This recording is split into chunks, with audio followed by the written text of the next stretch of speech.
Masaya at tagumpay ang launching ng CD Light album ni Lex Lopez under RLT Music Production na ginanap sa isang resto bar sa Macapagal Avenue noong nakaraang Biyernes.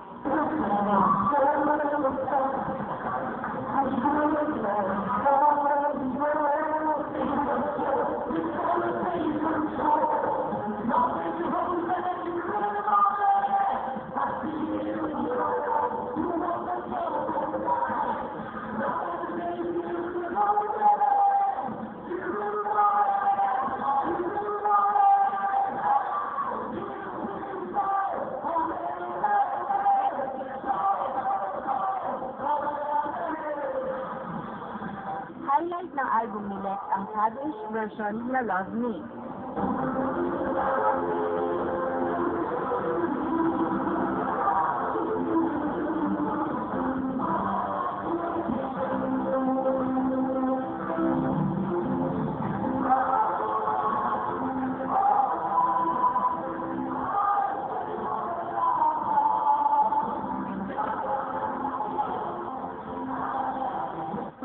Ang si Lex ay dati rin sumali sa Star Circle Quest ng ABS-CBN, ngunit nasawiman ay hindi doon nagtatapos ang kanyang career.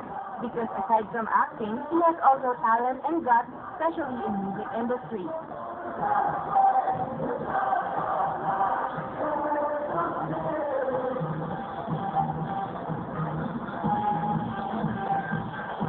Kaya naman todo ang suportang ibinibigay ng mga kaibigan nito, lalo na ng kanyang ina.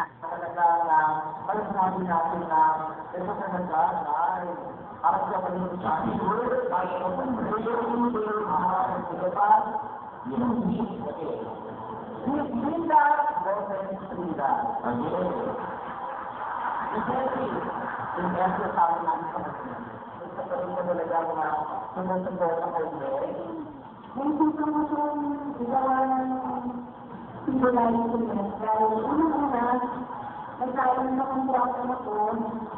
Kapag sinisyung goal, isusuga ko yun. Don't tayo sa all yun. Kaya isasagot na talagang isasagot talagang kalimutan. Pero sure ko.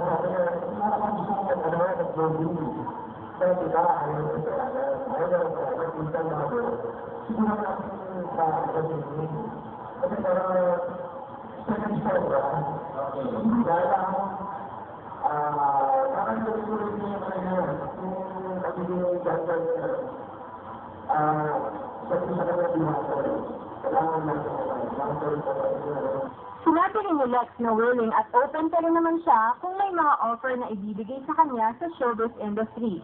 At syempre, sinamantala na rin namin ang pagkakataon upang siya ay makapanayam. Can you tell us more about your album? What is it all about? Well, actually, they're building me up as a Pinoy Latino. I'm actually originally a balladeer, pero still, I love those kinds of songs. Most common is Latin pop. Still, Latin pop. Pero may Tagalog. I Need to Know by Mark Anthony. A Cup of Life by Ricky Martin. Another Lover by Jane Bowers. So, that genre is Latino, Latin pop.